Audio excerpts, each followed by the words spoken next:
ಮುಂದಿನ 5 ವರ್ಷ ಕೂಡ ನಾನೇ ಸಿಎಂ ಅಂತ ಸಿದ್ದರಾಮಯ್ಯನವರು ವಿಧಾನಸಭೆಯಲ್ಲೇ ಗುಡುಗಿದ್ದಾರೆ. ಆದರೆ 2025 ಅಂದ್ರೆ ಈ ವರ್ಷದ ಅಂತ್ಯಕ್ಕೆ ನವೆಂಬರ್ ಡಿಸೆಂಬರ್ನಲ್ಲಿ ಮುಖ್ಯಮಂತ್ರಿಯಾಗಿ ಪದಗ್ರಹಣ ಮಾಡೋಕೆ ಡಿ.ಕೆ. ಶಿವಕುಮಾರ್ ಸಕಲ ಸಿದ್ಧತೆಯನ್ನು ಮಾಡ್ಕೊತಾ ಇದ್ದಾರೆ.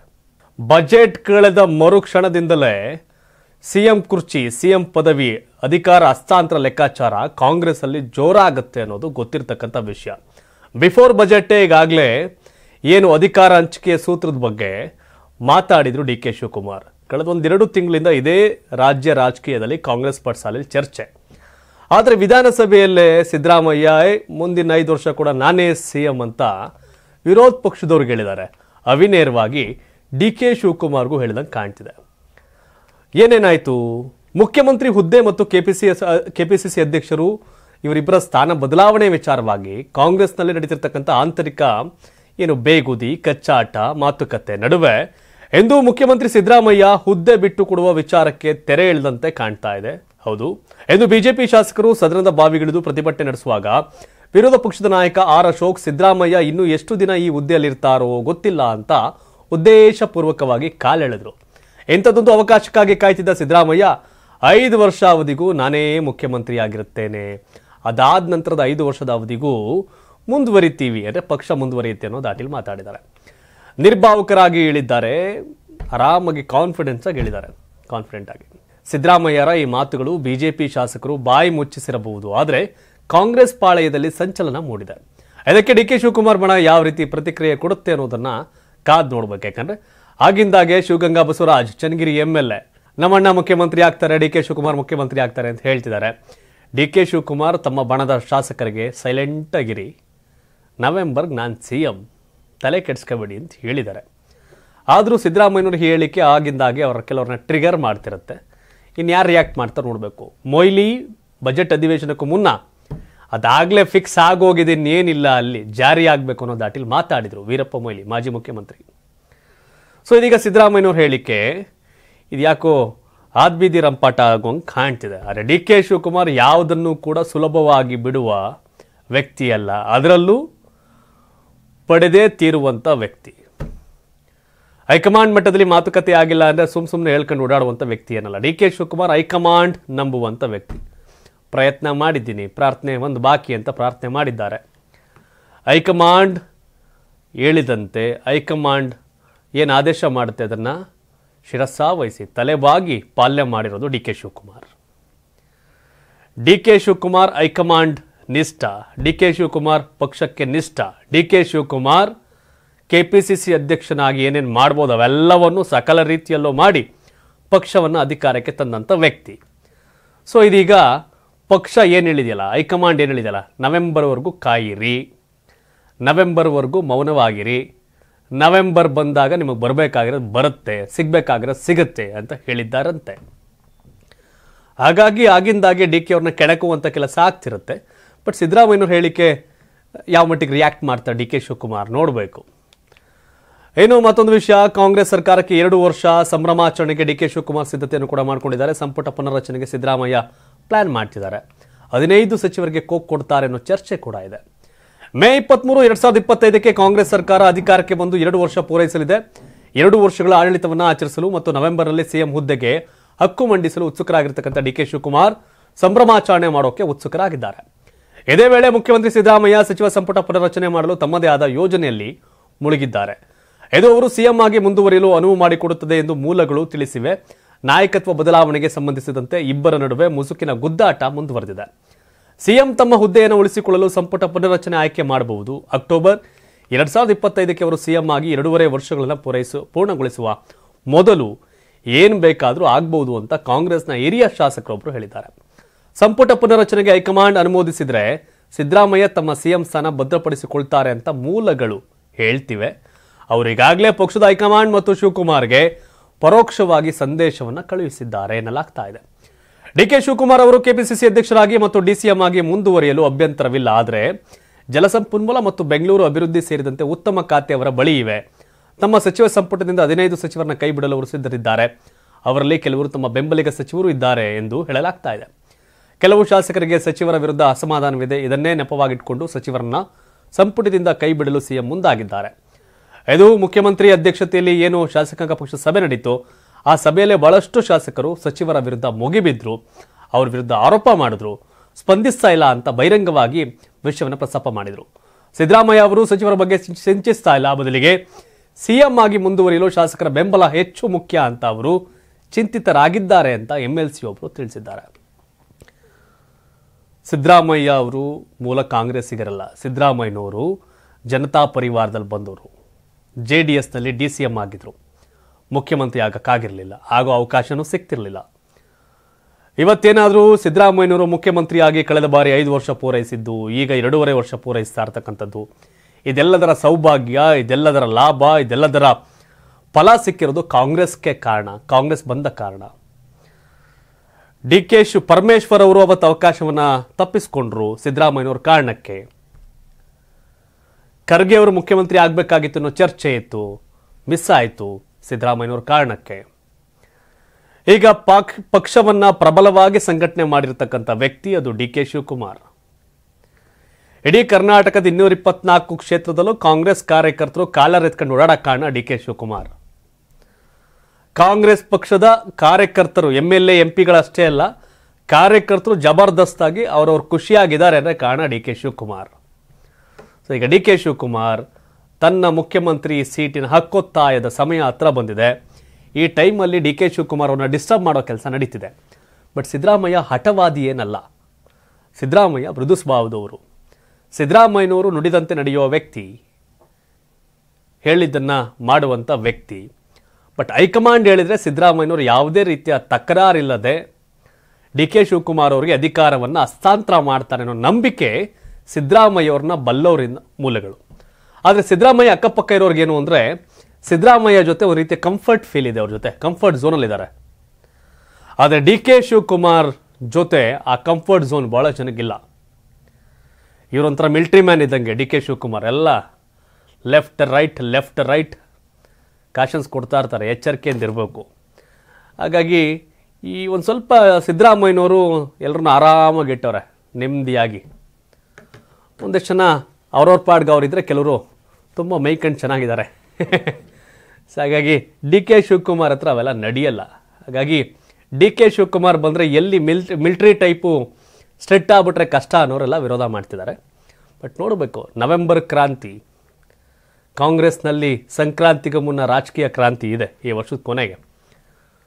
DK ಶಿವಕುಮಾರ್ ಮೌನ 2025 ಅಕ್ಟೋಬರ್ ನವೆಂಬರ್ವರೆಗೆ ಅಂತ ಅನ್ನಲಾಗ್ತಿದೆ. ಬಟ್ ಸಿದ್ದರಾಮಯ್ಯನವರು ಅಷ್ಟೊಂದು ಹಠ ಮಾಡಿ ಬೇಕೇ ಬೇಕು ಅಂತ ಕೂರುವಂಥ ಜಾಯಮಾನ ಅಲ್ಲ. ಅವರ ಬೆಂಬಲಿಗರ ಕಾರಣಕ್ಕೋಸ್ಕರ ಒಂದಷ್ಟು ಹಂಗಾಮ ಆಗಬಹುದೇನೋ ಗೊತ್ತಿಲ್ಲ. ಇನ್ನೊಂದು ಸುದ್ದಿ, ಗ್ಯಾರಂಟಿ ಅನುಷ್ಠಾನ ಸಮಿತಿ ವಿರುದ್ಧ ಈಗ ಸಮರಸಾರ್ ಅವರೇ JDS ಮತ್ತು BJP ಅವರು ರಾಜ್ಯಪಾಲರಿಗೆ ದೂರನ್ನು ಕೂಡ ಕೊಟ್ಟಿದ್ದಾರೆ. ಕಾಂಗ್ರೆಸ್ ಕಾರ್ಯಕರ್ತರು ಮತ್ತು ನಾಯಕರು ಮುಖ್ಯಸ್ಥರಾಗಿರ್ತಕ್ಕಂಥ ರಾಜ್ಯ ಸರ್ಕಾರದ 5 ಗ್ಯಾರಂಟಿ ಯೋಜನೆಗಳ ರಾಜ್ಯ, ಜಿಲ್ಲಾ ಮತ್ತು ತಾಲೂಕು ಮಟ್ಟದ ಅನುಷ್ಠಾನ ಸಮಿತಿ ಅಸಂವಿಧಾನಿಕವಾಗಿದ್ದು ಅವುಗಳನ್ನು ರದ್ದುಗೊಳಿಸಬೇಕು ಅಂತ ಪ್ರತಿಪಕ್ಷಗಳಾದ BJP ಹಾಗೂ JDS ಶಾಸಕರು ಬುಧವಾರ ರಾಜ್ಯಪಾಲ ತಾವರ್ ಚಂದ್ ಗೆಹ್ಲೋಟ್ ಅವರಿಗೆ ದೂರನ್ನು ಕೊಟ್ಟಿದ್ದಾರೆ. ಕಾಂಗ್ರೆಸ್ ಪಕ್ಷದ ಕಾರ್ಯಕರ್ತನ ಒಳಗೊಂಡಿರತಕ್ಕಂಥ ಈ ಸಮಿತಿಗಳನ್ನು ಸಂಪೂರ್ಣವಾಗಿ ರಾಜಕೀಯ ಆಧಾರದ ಮೇಲೆ ರಚನೆ ಅಸಂವಿಧಾನಿಕ ಮಾತ್ರವಲ್ಲದೆ ರಾಜ್ಯದ ಬೊಕ್ಕಸಕ್ಕೆ ಅನಗತ್ಯ ಹೊರೆಯಾಗಿದೆ ಅಂತ ಹೇಳಿದರು. ಈ ವಿಚಾರವಾಗಿ ವಿಧಾನಸೌಧದ ಹೊರಗೆ ಪ್ರತಿಭಟನೆ ನಡೆಸಿದ BJP JDS ಶಾಸಕರು 2ನೇ ದಿನವೂ ವಿಧಾನಸೌಧದ ಕಲಾಪಕ್ಕೆ ಅಡ್ಡಿಪಡಿಸಿದರು. ನಂತರ ವಿಧಾನಸಭೆ ವಿರೋಧ ಪಕ್ಷದ ನಾಯಕ ಆರ್ ಅಶೋಕ್, ರಾಜ್ಯ BJP ಅಧ್ಯಕ್ಷ ವಿಜೇಂದ್ರ, JDS ನಾಯಕ CB ಸುರೇಶ್ ಬಾಬು ಮತ್ತಿತರರು ನೇತೃತ್ವದಲ್ಲಿ ರಾಜಭವನಕ್ಕೆ ತೆರಳಿ ರಾಜ್ಯಪಾಲರಿಗೆ ಮನವಿ ಪತ್ರ ಸಲ್ಲಿಸಿದರು. ಗ್ಯಾರಂಟಿ ಅನುಷ್ಠಾನ ಸಮಿತಿಗಳನ್ನು ಕೂಡಲೇ ವಿಸರ್ಜನೆ ಮಾಡಬೇಕು ಅಂತ ರಾಜ್ಯಪಾಲರಿಗೆ ಮನವಿ ಸಲ್ಲಿಸಲಾಯಿತು. ಸಾರ್ವಜನಿಕ ಹಣದ ದುರ್ಬಳಕೆ ತಡೆಯಲು ರಾಜಕೀಯ ಪ್ರೇರಿತ ಸಮಿತಿಗಳನ್ನು ರದ್ದುಪಡಿಸಬೇಕು ಅಂತ ಮನವಿ ಮಾಡಿದರು. ಅಲ್ಲದೆ ಈ ಸಮಿತಿಗಳಿಗೆ ಮೀಸಲಿಟ್ಟ ಹಣವನ್ನು ಅಗತ್ಯ ಸಾರ್ವಜನಿಕ ಸೇವೆಗಳು ಮತ್ತು ಕಲ್ಯಾಣ ಯೋಜನೆಗಳಿಗೆ ವರ್ಗಾಯಿಸಲು ಮತ್ತು ಸ್ಥಳೀಯ ಸರ್ಕಾರಿ ಕಾರ್ಯಕ್ರಮಗಳ ಅನುಷ್ಠಾನದಲ್ಲಿ ಜನಪ್ರತಿನಿಧಿಗಳ ಪಾತ್ರವನ್ನು ಮರುಸ್ಥಾಪಿಸಲು ಸರ್ಕಾರಕ್ಕೆ ನಿರ್ದೇಶನ ಮಾಡಬೇಕು ಅಂತ ಒತ್ತಾಯ ಮಾಡಿದರು. ಈ ಸಮಿತಿಗಳನ್ನು ಕೇವಲ ರಾಜಕೀಯ ನೆಲೆಯಲ್ಲಿ ರಚಿಸಿರುವುದು ಅಸಂವಿಧಾನಿಕ ಮಾತ್ರವಲ್ಲದೆ ರಾಜ್ಯದ ಬೊಕ್ಕಸಕ್ಕೆ ಅನಗತ್ಯ ಹೊರೆಯಾಗ್ತಿದೆ. ಈ ಸಮಿತಿಗಳು ಸಾರ್ವಜನಿಕರ ಸೇವೆಗೆ ಬದಲಾಗಿ ಕಾಂಗ್ರೆಸ್ ಪಕ್ಷದ ಕಾರ್ಯಕರ್ತರಿಗೆ ಆರ್ಥಿಕವಾಗಿ ಲಾಭ ಮಾಡಿಕೊಡಲು ಬಳಕೆಯಾಗ್ತಿದೆ ಅಂತ ಆರೋಪವನ್ನು ಮಾಡಿದ್ದಾರೆ. ಇನ್ನು ಸಮಿತಿ ಸದಸ್ಯರು ಹೆಚ್ಚಿನ ಗೌರವಧನವನ್ನು ಪಡೆಯುತ್ತಿದ್ದಾರೆ. ಆಶಾ ಕಾರ್ಯಕರ್ತೆಯರು, ಮಧ್ಯಾಹ್ನದ ಊಟದ ಸಿಬ್ಬಂದಿ, ಅರೆಕಾಲಿಕ ಉಪನ್ಯಾಸಕರು ಮತ್ತು ಗುತ್ತಿಗೆ ನೌಕರರು ಕಡಿಮೆ ವೇತನಕ್ಕಾಗಿ ತಿಂಗಳುಗಳಿಂದ ಪ್ರತಿಭಟನೆ ನಡೆಸಿದ್ದಾರೆ. ರಾಜಕೀಯವಾಗಿ ರಚಿಸಿದ ಸಮಿತಿಗಳಿಗೆ ಉದಾರವಾಗಿ ಹಣ ನೀಡುವ ಸರ್ಕಾರ ಅತ್ಯವಶ್ಯಕ ಸರ್ಕಾರಿ ಕೆಲಸಗಾರರ ಬೇಡಿಕೆಗಳನ್ನು ನಿರ್ಲಕ್ಷ್ಯ ಮಾಡಿರ್ತಕ್ಕಂಥದ್ದು ತೀವ್ರ ಅನ್ಯಾಯವಾಗಿದೆ ಅಂತ ದೂರಿನಲ್ಲಿ ಉಲ್ಲೇಖ ಮಾಡಲಾಗಿದೆ. ಆಶಾ ಕಾರ್ಯಕರ್ತರು, ಅಂಗನವಾಡಿ ಕಾರ್ಯಕರ್ತೆಯರು, ಎಷ್ಟೋ ಜನ ಗುತ್ತಿಗೆ ಆಧಾರದ ನೌಕರರು, ಪೌರ ಕಾರ್ಮಿಕರು ಎಲ್ಲ ದುಡಿತಿದ್ದಾರೆ ಅಪ್ಪ. ಅವ್ರಿಗೆ 1,000 2,000 ಜಾಸ್ತಿ ಮಾಡಬೇಕು ಅಂದರೆ ವರ್ಷಕ್ಕೊಂದ್ಸಲ ಪ್ರತಿಭಟನೆ ಕೂತ್ಕೋಬೇಕು ಫ್ರೀಡಮ್ ಪಾರ್ಕಲ್ಲಿ. ಉರಿ ಬಿಸಿಲು ಅಂದೆ, ಮಳೆ ಅಂದೆ, ಚಳಿ ಅಂದೆ ಕೆಲಸ ಮಾಡ್ತಾರೆ. ಅವ್ರ ಬಗ್ಗೆ ಕ್ಯಾರೇ ಅಂತ ಇಲ್ಲ. ಆದರೆ ಸರ್ಕಾರದ ಯೋಜನೆಯನ್ನು ತಲುಪಿಸೋದು, ನೋಡೋದು ಎಲ್ಲ ಅವರು.